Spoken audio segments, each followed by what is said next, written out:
Hey everybody, let's do an MLA essay. I know, riveting stuff. Here we go. Let's start with our home tab showing. So when I click on that, I get all of the buttons and the ribbon associated with the home, which is your most commonly used buttons. You'll notice here the File tab. This used to be in Office 07 was a circle up here, and they got rid of that circle, and this became a tab called File. It's actually throwback from Word 97 to 2003. They always had a File tab here. So it's kind of funny how things come and go, right? Anyway, let's get started. We're going to first start by going into the header. The header is the top here, and it's repeated on every page. So you can do that by right-clicking, and then you can hit Edit Header. That's one way to go in. To get out, you double-click in the body. You can also go into the header by just double-clicking in the header, and it'll pop you into the header. So up here, you're going to write the author of the paper's last name. So I'm going to use a fake name just because it'll be more simple when we do the rest of the paper. And a space. I'm going to go up here to, oh, I've got it showing right here. What tab am I in? Oh, that's why.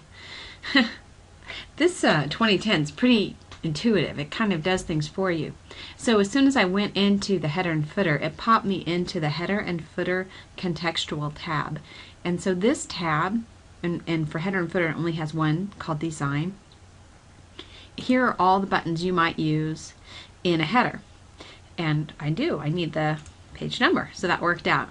I use current position because I'm a control freak and I want it to go just exactly where my cursor was, and plain number because I'm going to format it in just a second. Okay, so there I have my last name, or my fake last name, and my page number. And it's important to use the page number insert feature because it will update on subsequent pages. So page 2 will be 2, 3 will be 3, and yada yada yada. When your professor takes your paper, stuffs it in their bag, goes home, and then the staples ripped or the paper clip comes off and your papers are lost, that person, that professor, he or she can find your papers because it'll have your last name and page number on it. So that's an important reason, just a realistic reason of why to set it up correctly. There's also one box I want to point out here called First Different Page, or let me read that correctly, Different First Page. Gosh, the dyslexia, it just pops up everywhere. Anyway, when you click that, then your first page will be different than all the subsequent pages. So I'm going to uncheck it, and there's my things correctly.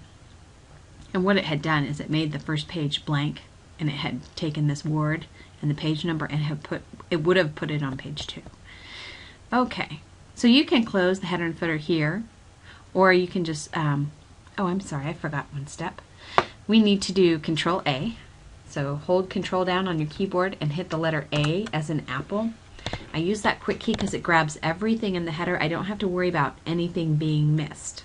If you highlight by hand, there's a possibility you're going to miss something important. So Control A, I'm going to go to my Home tab. It needs to be set to Times New Roman 12, which it is, but I need it to be aligned over here to the left, or excuse me, to the right. To the right. To the right, to the right. Anyway, okay. So that's all you have to do for the header. Now that's all set. That was pretty easy. Double click to go into the body. All right, the first line is going to be the student's name. So here's my fake name. The second line is the instructor's name. Then you put your class.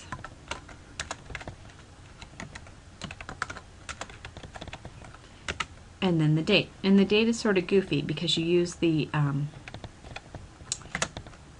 it's like smallest to largest. That's the easiest way for me to remember. And see that pop-up window there? I can just hit enter and it'll finish putting in the word January, which is nice. And now it's saying, oh look, do you want January 22nd, 2012? I do, but I want the number in the front. So I'll say no thanks, and I'll just keep typing in what I want. Very good.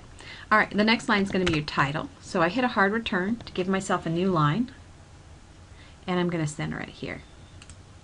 So you may be wondering, like, what is this backwards P? That's craziness. And why is there a dot between the A and the W? Well, those are non-printing characters. And I love seeing my non-printing characters. And you're thinking, I hate it, lady, you're crazy. But here's the deal. When you get used to seeing them, you love it because you can see exactly how everything's being formatted. When I take them off, which this is the show hide button right here, so you think, oh, that looks nice, it's clean.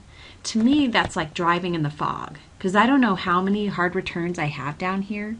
And have you ever printed a blank, you printed a document and a blank page comes at the end? That's because you've got a bunch of hard returns down here, so you actually have a bunch of this. So you'll get a blank page that's actually printing a non-printing character. That's why you get that. So I'm going to encourage you to leave them on because you'll be able to see where your tabs are, where you've got spaces.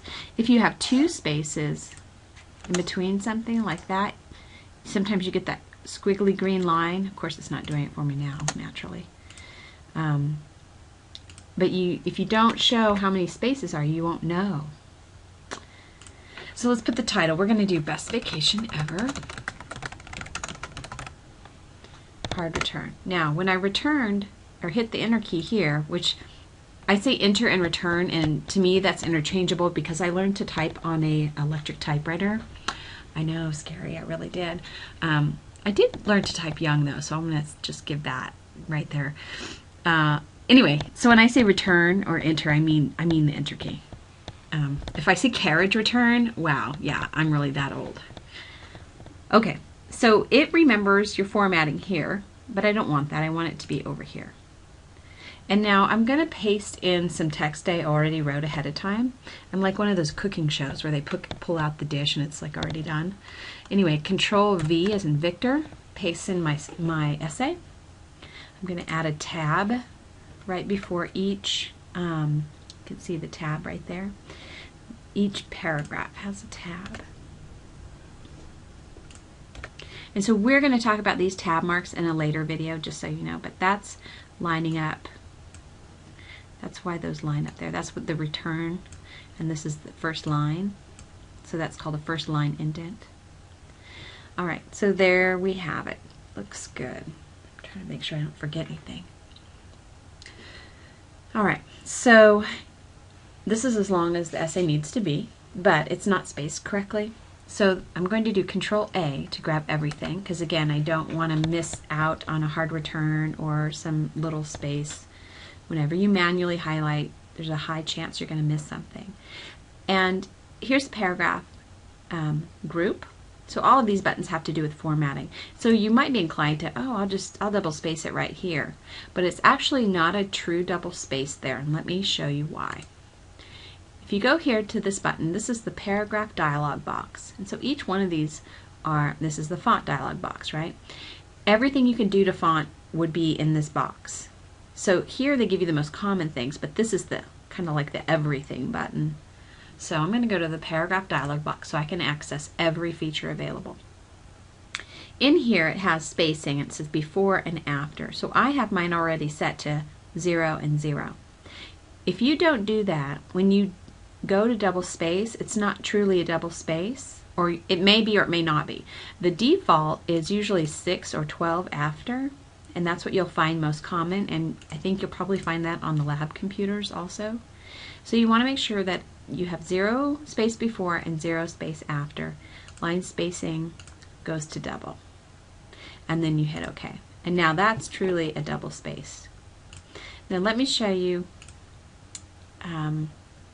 what it means when they say space before. So say we give it 20, 30 spaces before. Do you see all this blue on the top? That's how it's spacing. It's adding space between this line and that line. That's spacing before. Let's go back here. We'll take this back to 0, but we'll put 30 down here. So now it gave me a double space plus 30 more points, whatever a point is. I'm sure there's a definition for a point, but I've forgotten it long ago. Alright, so we'll go back to 0 here to get a true double space. And there we go. So now when you look over this essay, let's go here, view, one page, everything looks even. And you don't you don't see the words. I know you can't read the words, they're too small. But you look at it visually, it's balanced. There's a 1-inch margin all the way around. If the text had gone all the way to the bottom, it would give you a nice 1-inch margin here.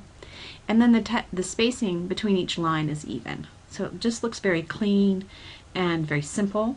And English teachers love it. So that's the main point, because whenever you make a teacher happy, what happens? You get a better grade. Okay, that's just part of life, right?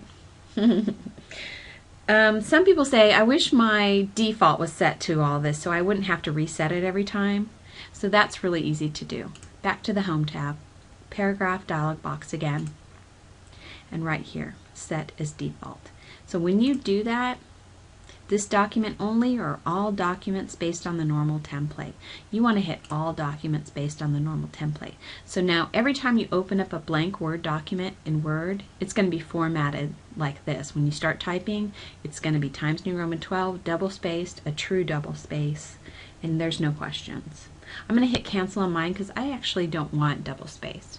I prefer to write in single space. And so my default is set to Times New Roman 12, but single space. And then I always double space when I'm done.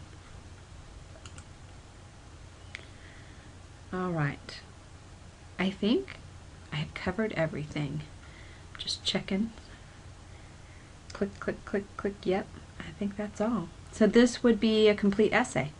And you'd be ready to show it to me in class and then upload it to Blackboard. Okay, thanks.